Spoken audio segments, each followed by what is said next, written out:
ظاہری طور پر شکست سامنے تھی، تو رب ذوالجلال ان کے بارے میں یہ ارشاد فرماتا ہے کہ ہم نے ان پر سکینہ کو نازل کر دیا. تھکاوٹ ہونے کے باوجود، پریشانی ظاہری طور پر ہونے کے باوجود سو گئے، اور جب سو کے اٹھے تو ساری کی ساری پریشانی ذہنوں سے اتر چکی تھی. تو یہ وہ بات ہے کہ حسانہ سے مراد کیا ہے کہ اللہ دنیا میں ہی انسان کو سکون، اطمینان اور غموں سے آزادی کی کیفیت عطا فرما دے. اور اس کے بعد صبر کی بات ہوئی کہ دوہرے دوہرے اجر دیے جائیں گے. آگے جملے بڑے کمال کے ہیں.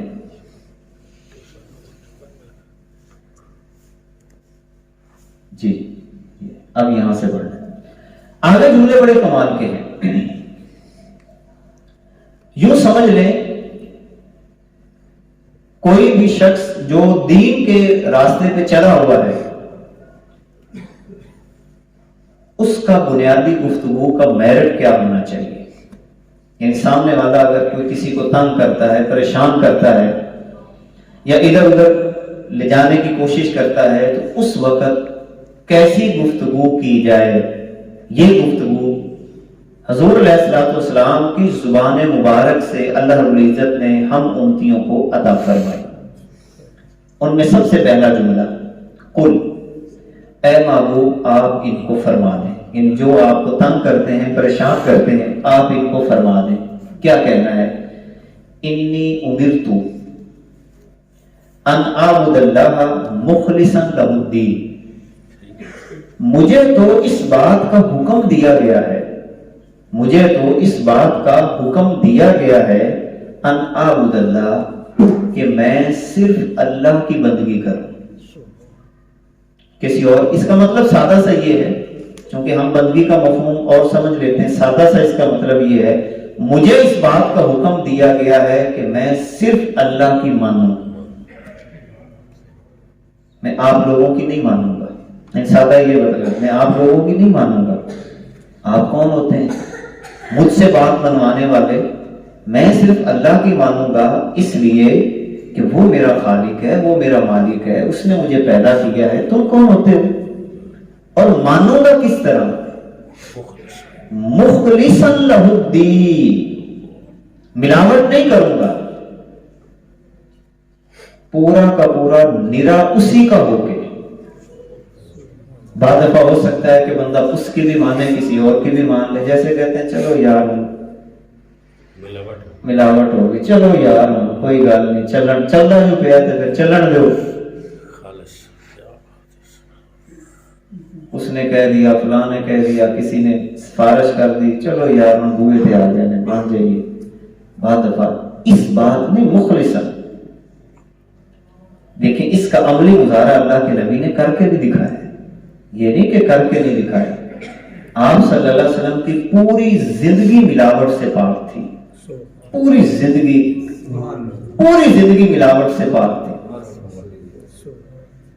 اور اس کے لیے جو ہم مشہور پڑھتے ہیں سورہ الکافرون، وہ بھی بڑی کمال کا ہے.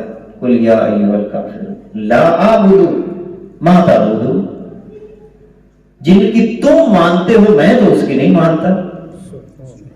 بار بار یہ تکرار رہا ہے، بار بار یہ تکرار ہے، جس کی تم مانتے ہو میں نہیں اس کی مانوں گا. نہ مانتا ہوں نہ مانوں گا. یہ لفظ اعبدو جو ہے یہ مضارع کا صیغہ ہے، اور مضارع کے اندر کیا ہے؟ استمرار، حال بھی اور مستقبل بھی ہوتا ہے. جس کی تم مجھے دعوت دینے آئے ہو کہ نہیں اس کی مان لو، اس کی مان لو، میں یہ کہتا ہوں اعبدو لا اعبدو، میں بالکل نہیں مانوں گا، ابھی بھی نہیں مانوں گا، آئندہ بھی نہیں مانوں گا. مخلصا لہ الدین، صرف اسی کا، ملاوٹ نہیں ہوگی. حضور علیہ السلام نے ایسے تو نہیں جملہ ارشاد فرمایا اگر میری بیٹی فاطمہ بھی چوری کرتی تو میں اس کے ہاتھ کاٹ دیتا. یہ جملہ کہنا کوئی اتنا آسان نہیں ہے،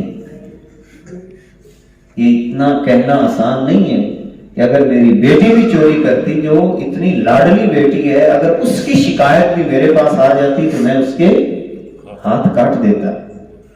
وَأُمِرْتُ، اگلا جملہ اس سے بھی بڑا کمال ہے، وَأُمِرْتُ لِأَنْ أَكُونَ أَوَّلَ الْمُسْلِمِينَ، اور مجھے اس بات کا حکم دیا گیا ہے کہ میں سب سے پہلے گردن جھکانے والا بنوں۔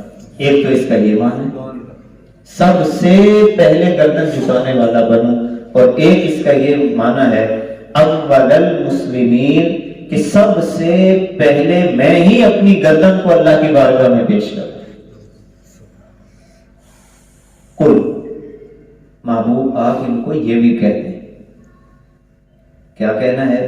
انی اخاف، اللہ اکبر، انی اخاف ان عصیت ربی عذاب یوم عظیم۔ محبوب آپ ان کو یہ بھی کہتے ہیں کہ مجھے خوف ہے اس بات کا کہ اگر میں اپنے رب کی نافرمانی کروں گا تو اللہ مجھے بہت بڑے دن عذاب میں مبتلا کرے گا۔ تو یہ کیسے ہو سکتا ہے کہ جس رب نے مجھے نبی بنایا تو میں اسی کی نافرمانی کروں؟ تو کیا یہ جملہ ہم نہیں کہہ سکتے کہ جس رب نے ہمیں اشرف المخلوقات بنایا ہم اسی کی نافرمانی کریں؟ جیسے آج کی گفتگو بھی ہماری اسی بات پہ ہوئی ہے کہ ہمیں اللہ نے اشرف المخلوقات بنایا، مگر ہم پھر بھی وہی جانوروں کی صف میں جانے کی کوشش کرتے رہتے ہیں۔ اور پھر اس کے بعد فرمایا قل اللہ اعبد، پھر دوبارہ وہ جملہ دہرایا، اے محبوب فرما دیں اللہ اعبد مخلصا لہ دینی۔ اچھا وہاں پر دیکھیں اعبد اللہ ہے اور یہاں پر ہے اللہ اعبد، یہ فرق سمجھ لیں۔ گرامر کا ضابطہ ٹوٹا ہے ایک، عربی زبان کا ضابطہ یہ ہے کہ پہلے فعل پھر فاعل، جیسے جملہ بناتے ہیں بچے، پہلے فعل پھر فاعل اور پھر مفعول۔ اردو میں کیا ہے؟ پہلے فاعل آتا ہے اور پھر اس کے بعد کیا آتا ہے؟ مفعول عموماً آ جاتا ہے، فاعل کے بعد مفعول اور پھر فعل کی ترتیب ہوتی ہے۔ انگلش کے اندر کیا ہے؟ پہلے فاعل یعنی سبجیکٹ، پھر آبجیکٹ، اور پھر جو ہے نا وہ ورب ہے اور پھر آبجیکٹ ہے۔ اور جب ضابطہ ٹوٹتا ہے تو معنی میں خصوصیت پیدا ہو جاتی ہے۔ جیسے میں ایک عمومی مثال دیتا ہوں عام بچوں کو سمجھانے کے لیے، اور جو بھی اسکول سے گزرے، آئی اور ہوئی کے ساتھ کیا لگتا ہے؟ شیل، یعنی مستقبل کا جملہ بنانا ہو تو شیل لگتا ہے I shall go to Lahore, کیا مطلب ہوگا؟ میں لاہور جاؤں گا۔ اور اگر یہاں پہ ضابطہ توڑ دیں اور یہ کہیں آئی ول گو ٹو لاہور، میں لاہور ضرور جاؤں گا، ضابطہ ٹوٹے تو معنی میں تبدیلی ہوتی ہے۔ اب عربی زبان کا ہے کہ پہلے فعل پھر فاعل پھر مفعول، اور اگر مفعول پہلے آ جائے تو اس کے اندر معنی میں بہت بڑی خصوصیت پیدا ہو جاتی ہے۔ اعبد اللہ سادہ ترجمہ ہے، میں عبادت کرتا ہوں، بندگی کرتا ہوں، مانتا ہوں اللہ کی اور مانتا رہوں گا۔ اور جب یہ کہا نا اللہ اعبد، تو اس کا مطلب ہے میں اللہ ہی کی مانوں گا اور اللہ ہی کی مانتا رہوں گا۔ یہی مفہوم ایاک نعبد و ایاک نستعین کے اندر ہے۔ ہونا چاہیے تھا نعبد ایاک، عام ضابطے کے مطابق نعبد ایاک و نستعین ایاک، یعنی مفعول تو ایاک ہے مگر ایاک شروع میں لے کے آیا اللہ رب العزت، جس کا مطلب ہے ہم تیری ہی بندگی کرتے ہیں اور کرتے رہیں گے، تجھ ہی سے مدد مانگتے ہیں اور مانگتے رہیں گے۔ تو پہلے سادہ جملہ، اگلے میں مزید تاکید کر دی کہ ہم تیری قل اللہ اعبد، کہ میں اللہ ہی کی بندگی کرتا ہوں اور کرتا رہوں گا، مخلصا لہ دینی، نرا اسی کے ہو گئے، اسی کا خالص بندہ بن کر۔ اور ساتھ یہ بھی دینی نظام کو کہتے ہیں، اسی کے نظام کو قبول کرتے ہوئے، اسی کے نظام کو قبول کرتے ہوئے، اسی کے نظام کو میں قبول کرتے ہوئے اسی کی ہی مانوں گا، اس کے علاوہ کسی کی نہیں مانوں گا۔ ساتھ ایک اور بات بھی کر دی، ٹھیک ہے میں نے اپنا آپ پیش کر دیا کہ میں تو ایسے زندگی بسر کروں گا. فَاعْبُدُوا مَا شِئْتُم مِّن دُونِهِ، تم جس کی مرضی مانتے رہو، اس کے علاوہ مجھے اس سے کوئی پریشانی نہیں ہے. مان لو، حساب لے لے گا تم سے. ان سادہ لفظوں میں کس سے بھی کوئی کام نہیں. کوئی آگ میں گرتا ہے تو گرے، آپ اس کو سمجھائیں آگ جلا دے گی، وہ کہتا نہیں میں نے گرنا ہے، تو اللہ فرماتا ہے اس کو گر جائے آگ میں. آنکھیں بند ہوں گی، سارا کا سارا حساب کتاب شروع ہو جائے گا، اس کو سمجھ آ جائے گی. قل، اے محبوب ان کو یہ بھی کہتے ہیں، ان الخاسرین الذین خاسروا انفسهم، بے شک خسارہ اٹھانے والے وہ لوگ ہیں جنہوں نے اپنی جانوں پہ خود خسارہ کیا. یعنی خسارہ انسان خود کرتا ہے، گھاٹے میں خود جاتا ہے. وَأَهْلِيهِمْ، اور اپنے گھر والوں کے حوالے سے. دو چیزیں یہاں پہ ذکر کی، انسان کی اپنی جان اور اپنے گھر والے. یہ ذمہ داری ہے ہم سب کی. جیسا کہ اللہ رب العزت دوسرے مقام پہ فرماتا ہے قُوا أَنفُسَكُمْ وَأَهْلِيكُمْ نَارًا، اپنے آپ کو بھی جہنم کی آگ سے بچاؤ اور اپنے گھر والوں کو بھی جہنم کی آگ سے بچاؤ. پھر حضور علیہ الصلوۃ والسلام نے فرمایا کلکم راع وکلکم مسئول عن رعیتہ، تم میں سے ہر بندہ نگہبان ہے اور ہر ایک سے اس کی رعیت کے بارے میں سوال کیا جائے گا. پھر حضور نے فرمایا مرد اپنے گھر کا نگہبان ہے، عورت بھی اپنے گھر کی اور بچوں کی نگہبان ہے، جو علاقے کا حاکم ہوتا ہے وہ اس کا نگہبان ہے. جیسے جیسے ذمہ داری بڑھتی چلی جاتی ہے. لہٰذا ہم سب ذمہ دار ہیں. اپنے گھر والوں کو بھی اچھی نصیحت کرنا یہ ہماری ذمہ داری میں شامل ہے، ورنہ قیامت کے دن یہ بھی ہمارے لیے خسارے کا سامان ہوگا. اور کیسے ہوگا؟ جیسا کہ بعض روایات کا خلاصہ ہے کہ اولاد، گھر والے اپنے ماں باپ کا جنہوں نے نصیحت نہ کی ہوگی، جنہوں نے کی ہوگی ذمہ داری پوری کی ہوگی، ان سے نہیں. جنہوں نے یہ نصیحت نہ کی وہی بچے اپنے والدین کا گریبان پکڑ کے اللہ کی بارگاہ میں پیش کریں گے کہ انہوں نے ہمیں سمجھایا ہی نہیں تھا. الا ذالک، خبردار، ذالک هو الخسران المبین، یہ ہے اصل کھلا گھاٹا. یعنی دنیا کے گھاٹے اصل نہیں ہے، اصل گھاٹا تمہارے لیے یہ آخرت کا گھاٹا ہے. اور وہ عذاب کی شکل کیا ہوگی؟ لہم من فوقہ، اوپر سے بھی آئے گا، ظلل من النار، آگ کے پہاڑوں کی طرح. یعنی ایسے آگ آ رہی ہوگی وہ جیسے پہاڑ ہے. ومن تحتہم ظلل، اور ان کے نیچے سے بھی آگ کے پہاڑ ابھریں گے، اوپر سے بھی نیچے سے بھی. ذالک یخوف اللہ بہ عبادہ، یہ وہ چیز ہے کہ اللہ اپنے بندوں کو خوف دلا رہا ہے کہ بچ جاؤ. عذاب کی شکل یہ ہوگی جیسا کہ دوسرے مقامات پر اللہ نے فرمایا کہ وہ آگ ایسی ہوگی کہ جو انسان کے سینے کو آ کے جکڑ لے گی، منہ کے اوپر آئے گی. کہیں پہ کوئی انداز اختیار کیا، یا عبادی، اے میرے بندو. کتنے پیار سے اللہ نے یہ ساری باتیں کر کے کہا، اے میرے بندو فاتقونی، مجھی سے ڈرو، کسی اور سے نہ ڈرو.